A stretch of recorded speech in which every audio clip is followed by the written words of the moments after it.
Hello అందరికీ welcome to UGNK cakes, happy place for cakeholics. ఎలా ఉన్నారండి? అందరూ బాగున్నారా? ఈరోజు మనం చేసే కేక్ ఫ్లేవర్ వచ్చేసి స్ట్రాబెర్రీ ఫ్లేవరు, థీమ్ వచ్చేసి చోటా భీమ్ థీమ్ అండి. ఈరోజు వీడియోలో నేను ఫ్రోజన్ది షార్ట్ అప్లోడ్ చేశాను కదండి, దాని కింద కామెంట్ పెట్టారండి, అన్నీ ఒకటేలాగా ఉంటాయి కేక్స్, టూటీ ఫ్రూటీ యూస్ చేస్తావు ఎందుకు అని. ఒక పాయింట్ అండి, నా దగ్గర హోల్ ఫ్రూట్ క్రష్ లేనప్పుడు నేను కస్టమర్స్కి చెప్తానండి, నా దగ్గర హోల్ ఫ్రూట్ లేదు, నేను టూటీ ఫ్రూటీ వేస్తాను అని. వాళ్ళు ఓకే అంటేనే వేస్తానండి, ఏది నా ఇష్టం వచ్చినట్టు నేను చెయ్యను. వాళ్ళ ఏది నచ్చితే అదే చేస్తాను. అండ్ కలర్ గురించి కూడా చెప్పారండి అన్ని. ఇప్పుడు ఏ థీమ్కి ఏ కలర్ ఉంటే అదే వేస్తాం కదండి. ఇప్పుడు డిజైనింగ్ అనేది మా మీద ఉండదండి, ఎవరైతే ఆర్డర్ ఇస్తారో వాళ్ళు ఏం చెప్తే అదే చేస్తాము. ఇది చోటా భీమ్ అండి, వీళ్ళు నాకు చెప్పారు మీకు నచ్చింది చేయమని. సో నేను ఆలోచించాను, దీనికి గ్రీన్ కలర్ నేను సెలెక్ట్ చేసుకున్నాను. ఎల్లో జెల్ కలర్లోకి ఒక 3 drops ఎల్లోలోకి 1 drop అండి, హాఫ్ డ్రాప్ అనుకోండి, హాఫ్ డ్రాప్ బ్లూ కలర్ వేసానండి.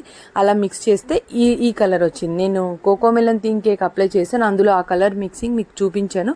ఇన్ కేస్ మీరు ఎవరైనా చూడకపోతే ఆ వీడియో చూడండి. ఇంకొకటి అండి, ఇందులో ఫాండెంట్ అండి, ఫాండెంట్ యూస్ చేయలేదు, కానీ వాళ్ళు అలా ఫ్లవర్స్ కావాలి, గ్రాస్ కావాలి అంటే వాళ్ళు ఒక ఐడియా చెప్పారు. సో వాళ్ళ బడ్జెట్ ఇంతే అన్నారు. సో నేను దీని మీద పైన టాప్ లేయర్ కట్ చేసి ఉంటాను కదా, అది చపాతీ కర్రతో రుద్దానండి. ఇది కేక్ ఫాండెంట్ లాగా అనుకోండి, ఫాండెంట్ కాదు, కేక్ టాప్ లేయర్ అండి. ఇలా ప్లంజర్స్ యూస్ చేసి కట్ చేస్తే మనకు సేమ్ ఫాండెంట్లో ఎలా వస్తాయో సేమ్ ఇందులో కూడా ఫ్లవర్స్ అలానే మనం తీసుకోవచ్చండి. బడ్జెట్ కన్స్ట్రెయిన్స్ ఉన్నప్పుడు మనం ఇలా ఏదో ఒకటి ఆల్టర్నేటివ్ వెతుక్కోవాలి. ఇన్ కేస్ ఇలాంటి వీడియో కావాలంటే మీరు నాకు కామెంట్ చేయండి, నేను ఒకసారి చూపిస్తాను. దీని మీద గోల్డ్ బాల్స్ ప్లేస్ చేశానండి. సో గ్రాస్ నాజిల్ తీసుకొని నేను గ్రీన్ జెల్ కలర్ మిక్స్ చేసుకున్నానండి విప్పింగ్ క్రీమ్లో. గ్రాస్ నాజిల్ యూస్ చేయాలన్నప్పుడు క్రీమ్ కొద్దిగా స్టిఫ్గా ఉండాలండి, మరీ స్మూత్గా ఉంటే అది అంత బాగా రాదు గ్రాస్. సో ఇక్కడ మీరు చూస్తుంటే గ్రాస్ చూసారా ఎంత బాగా వచ్చిందో. ఇప్పుడు కట్అవుట్స్ ప్లేస్ చేస్తాము. ఇది చోటా భీము రెడీమేడ్ కట్అవుట్స్ తీసుకున్నానండి షాప్లో. ఇవి వచ్చేసి 35 రూపీస్ పడింది ప్యాకెట్. సో నేను ఎక్కడ అవసరమైతే అక్కడ ప్లేస్ చేసిన తర్వాత గ్రాస్ పెట్టాను.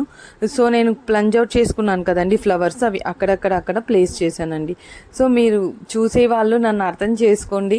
ఇప్పుడు కేక్ చేసేది నా ఇష్టం మీద ఉండదండి, ఆర్డర్ ఇచ్చిన వాళ్ళ ఐడియాస్తోనే నేను కేక్ చేస్తాను. ఇప్పుడు వాళ్ళు ఎలాంటి డిజైన్స్ ఇస్తానో నేను అలాంటి డిజైన్సే చేస్తాను. ఇన్ కేస్ నా మీద వదిలేస్తే మాత్రం నేను చూసి నాకు నచ్చిన విధంగా చేస్తానండి. ఈ రోజుటి వీడియో ఇదే. ఇలాంటి మరిన్ని వీడియోస్ కోసం మీరు మన ఛానల్ని లైక్ చేయండి, షేర్ చేయండి, సబ్స్క్రైబ్ చేయండి, మీ ఫ్రెండ్స్ అండ్ ఫ్యామిలీస్కి షేర్ చేయండి. ఇలా మీరు సజెషన్స్ ఇస్తే నాకు బాగుంటుందండి, నాకు ఐడియా వస్తుంది.